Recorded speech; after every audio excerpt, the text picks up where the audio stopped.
ETF trading school में आपका स्वागत है।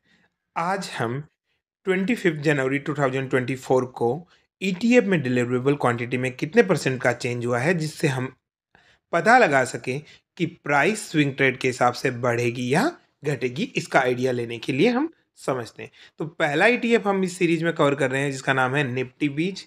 निफ्टी बीज की प्राइस देखी जाए तो आज 0.25% कम हुई है।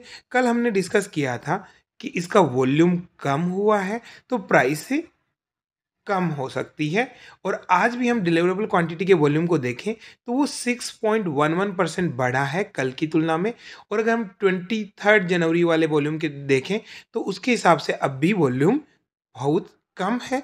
तो आप इस तरह से आप कंसिडर कर सकते हो कि इसकी व्यू है वो नेगेटिव है। नेक्स्ट जो ईटीएफ हम कवर करेंगे वो है H D F C mid 150। H D F C mid 150 की बात करें तो इसकी प्राइस जो बढ़ी है वो है 0.06%, यानी ऑलमोस्ट सिमिलर प्राइस ही माने।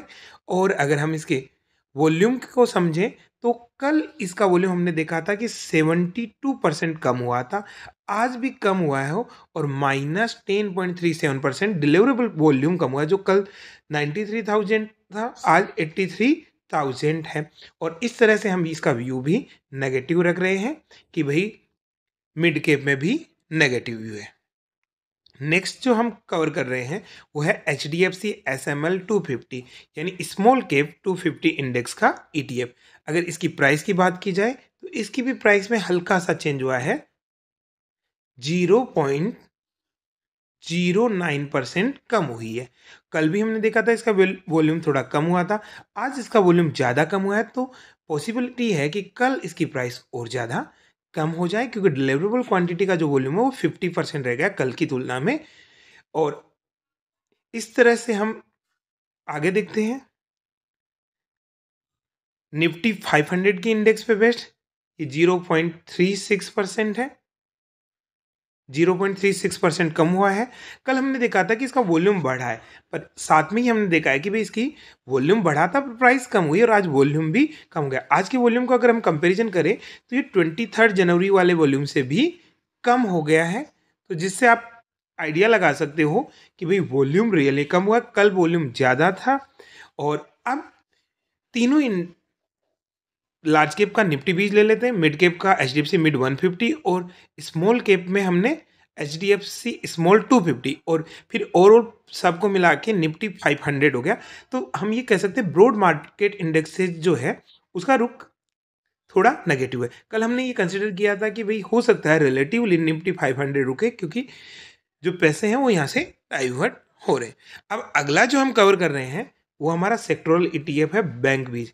अगर बैंक बीज की बात की जाए कि भाई बैंक बीज में क्या है, तो बैंक की इंडेक्स जो है वो लगातार गिर रही है और आज भी ये गिर के 0.15% कम हुई है। और अगर इसके वॉल्यूम की बात करें तो कल इसका वॉल्यूम कम हुआ था, आज कल की तुलना में वॉल्यूम बढ़ा है। तो आप ये कह सकते हो बैंक स्विंग ट्रेंड के हिसाब से बाइंग लेवल पे आ गए। ऐसा नहीं है कि इसके नीचे और नहीं जा सकता, पर आप एसआईपी मोड में इन्वेस्ट कर सकते हो स्विंग ट्रेड के हिसाब से, और आप अपनी रिसर्च करके ही इन्वेस्ट करना है आपको। नेक्स्ट जो हम कर रहे हैं पीएसयू बैंक। हमने देखा था कि पीएसयू में लगातार पीएसयू बैंक और सीपीएससी ईटीएफ दोनों में लगातार वॉल्यूम भी बढ़ रहा है और प्राइस भी बढ़ रहा है। आज वॉल्यूम कम हुआ है कल की तुलना में, तो अब हम कह सकते हैं कि भी इसकी प्राइस रिलेटिवली बढ़ चुकी होगी और अब इसमें प्रॉफिट बुकिंग हो सकती है, या फिर वॉल्यूम कम हो रहा है 1-2 दिन के बाद में, ये अगर इसकी प्राइस और बढ़ जाती है तो उसके बाद प्रॉफिट बुकिंग हो सकती है, और वॉल्यूम अगर नहीं बढ़ता है तो इसमें होल्ड की सिचुएशन रख रहे हैं लोग। नेक्स्ट हमारा ईटीएफ है आईटी बीज। आईटी बीज में देखो, आईटी बीज कल तक पॉजिटिव था, पर इसका वॉल्यूम हमने देखा था कम हुआ था, और उसी का रिजल्ट आज ये है कि ये 1.25% गिरा है। अब कल वॉल्यूम कम हुआ था, आज वॉल्यूम जो है वो कल वाले से तो ज़्यादा हुआ है, पर हम देखें 23 जनवरी वाले से तो वहाँ पे अब भी वॉल्यूम कम है, क्योंकि 23 जनवरी को 32 लाख थे, अब 28 लाख हो गया। तो रिलेटिवली अब भी हम इसको नेगेटिव मान सकते हैं कि ये थोड़ा नीचे आए, फिर उसके बाद में हो सकता है कि वापस से ऊपर जाए। फिर अगला हम देख रहे हैं फार्मा बीज। अगर मैं फार्मा बीज की बात करूं तो फार्मा बीज लगातार मजबूत था, आज कम हुआ है। दोनों चीज़ों के साथ प्राइस भी आज कम हुई है और वॉल्यूम भी कम हुआ है, और वॉल्यूम 50% हो गया, राइट। यानी ये प्रॉफिट बुकिंग की स्टेज हो गई है। नेक्स्ट से हम जो ईटीएफ कवर कर रहे हैं वो सीपीएससी ईटीएफ है। सीपीएससी ईटीएफ में हमने देखा था कि वॉल्यूम रिलेटिवली कम हो रहा है, वॉल्यूम रिलेटिवली कम हो रहा है। कल 70% कम हुआ था, अब 16% कम हुआ, प्राइस बढ़ी जा रही है। इसका मतलब ये हो गया कि अब बाइंग कम हो रही है, क्योंकि वो इस लेवल पे आ गया कि जहां पे ओवर वैल्यू कंसिडर करने लगे लोग। तो हो सकता है कि एक दो दिन में इसमें प्रॉफिट बुकिंग आ रही है। अगर आपका इसमें परचेज है और स्विंग का टारगेट आपका आसपास है तो आप इसमें प्रॉफिट बुकिंग का कंसिडर कर सकते हो। अपनी रिसर्च के आधार पे हम केवल ट्रेडिंग वॉल्यूम के आधार पे डिसीजन ले रहे हैं कि वॉल्यूम कम हो रहा है या घट रहा है, ये चीज़ है, राइट। क्योंकि कल वॉल्यूम 70% कम हुआ था, जो कंसिडरेबली कम था, और आज 16% कम हुआ है, तो हम इसको कम ही मानेंगे। और जो 20 जनवरी को जब मार्केट बंद था उस दिन भी इसका वॉल्यूम हुआ था, तो इस हिसाब से बहुत ही डिफरेंस है। अगला जो हम कवर कर रहे हैं वो है गोल्ड भी। अगर आप गोल्ड की बात करो तो गोल्ड में सिंपल सी बात है कि ये बहुत सारे फैक्टर्स पर डिपेंड करता है, केवल आप गोल्ड बीज के वॉल्यूम के आधार पर डिसाइड नहीं कर सकते। ये आपको क्लियर है। हाँ, ये है कि अगर इसमें वॉल्यूम बढ़ रहा है तो बाई करने वाले लोग, जो स्मार्ट मनी है, वो कहीं ना कहीं कंसिडर कर रही है कि ये ऊपर जाएगा या नीचे जाएगा। तो हम इसको थोड़ा सा कंसिडर करें। हमने देखा था कि भाई कल वॉल्यूम थोड़ा बढ़ा था, आज घटा है, तो इसको हम बैलेंस मान सकते हैं, कोई खास चेंजेज नहीं है ना।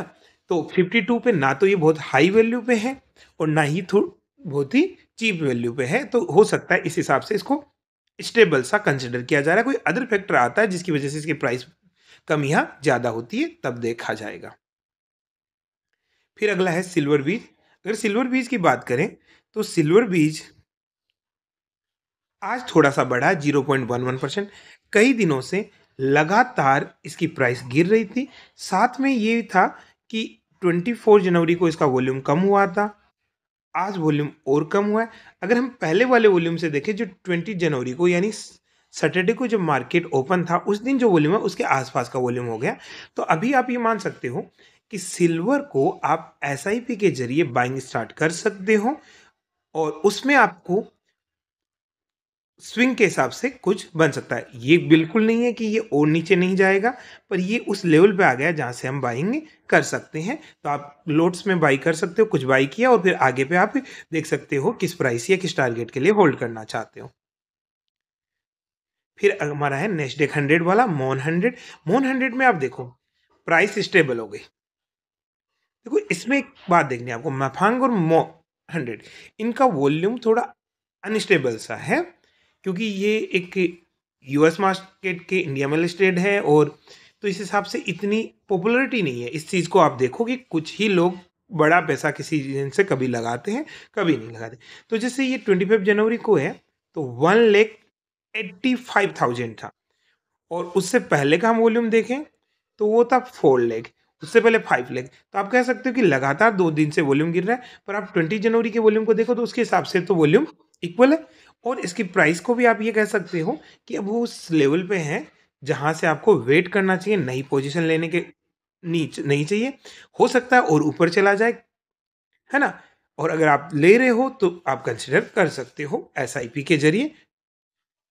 मैफांग मफांग की देखो,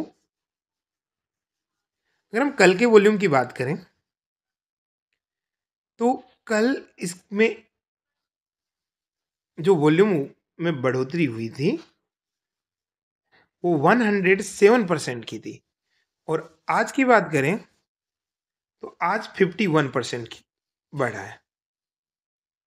सॉरी, आज 51% कम हुआ है।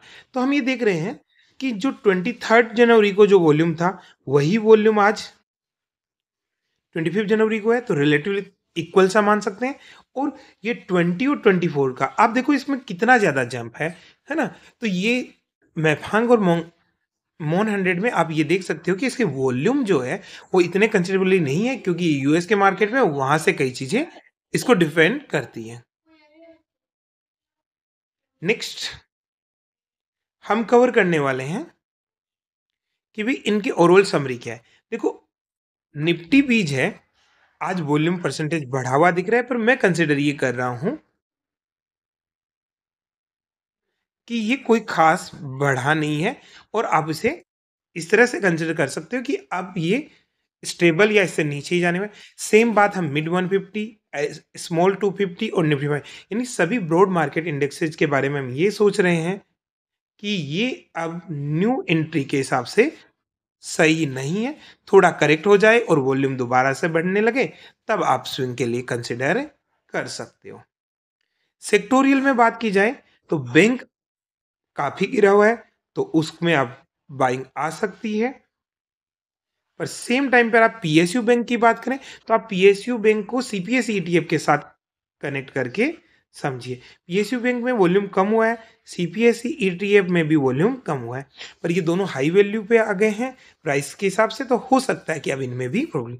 न्यू पोजीशन बनाने के लिए बैंक भी सही है कि नियर फ्यूचर में ये बढ़ सकते हैं। आईटी भी थोड़ा कम होने के बाद बढ़ने की पॉसिबिलिटी मान लेते हैं, और सिल्वर अभी पोजीशन बनाने की सिचुएशन में है, जहां आप नियर फ्यूचर में देख सकते हो कि कुछ प्राइस बढ़ जाए। Thanks for watching.